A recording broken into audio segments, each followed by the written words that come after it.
Good Erev Shabbos. This Shabbos we read Parsha Shalach. Parsha Shalach, the majority of the narrative of Shalach is, of course, the unfortunate story with the spies. Moshe sends spies into the land of Israel, and they come back and issue a majority. Majority of the spies issued a very negative and scathing report about the land of Israel. And ultimately, the Jewish people were punished for having to stay a lot longer in the desert than originally was planned for. But what's really comes to one of the, I think, the core messages from the Parsha is that we have to understand what exactly the spies did, which was so egregious. And that is because Moshe, in fact, instructed them to tell the Jewish people what kind of land it is. It says in the Torah, "Isam es haaretz mahi," you shall see the land for what it is.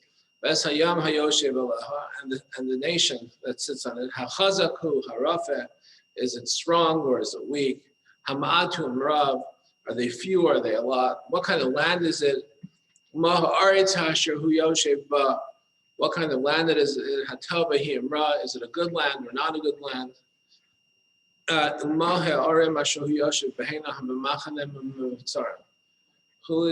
What kind of city? Are they fortified cities or not fortified cities? So Moshe was asking for a report. So they came back and they issued a negative report. Why was that considered so damning? So one of the lessons of the story of the spies, it's not just a lesson, the story of the spies, it's really a lesson in our daily life and the way we shape our perspectives on life. And that is that in life, there's always going to be a variety of events that occur. There's always going to be a plethora of situations that we have to deal with. Some are more positive than others, some are more challenging than others. And ultimately, whether or not we are happy or not really comes down to our choice. The conventional thought is that the happy people have positive circumstances that are dealt to them, and the unhappy people have negative experiences that are dealt to them. And there is some truth to that, but ultimately, happiness and positivity is a choice, and we really have to choose to be positive, choose to be happy, and choose to be optimistic. And those things don't always come easily because there's a lot of negativity in life and there's a lot of obstacles and challenges. So to choose happiness and optimism is many times a difficult choice.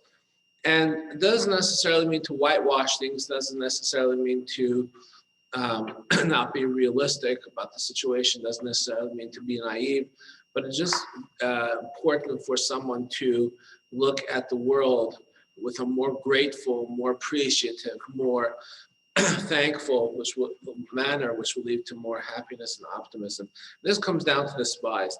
They looked in the land of Israel and they saw an imperfect land. And of course it was imperfect. Which land is perfect? What situation in life is perfect at all?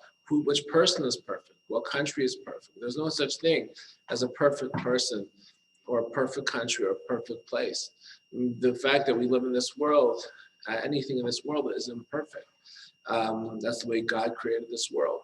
But the choice is how are we going to frame the situation? How are they going to frame their perspectives? And unfortunately, they made a grievous error to frame it in a very negative light. And that was their shortcoming. So I think as we study this parsha, it's important for us to internalize this message, and that is that we always are going to face challenging situations. We're always going to face obstacles. We're always going to, not always perhaps, sometimes they're going to be more intense and sometimes less intense, but life is going to deal us some curveballs along the way. And let us remember the story of the spies and remember how important it is to frame these situations in a more positive manner. I wish you all a good Erev Shabbos.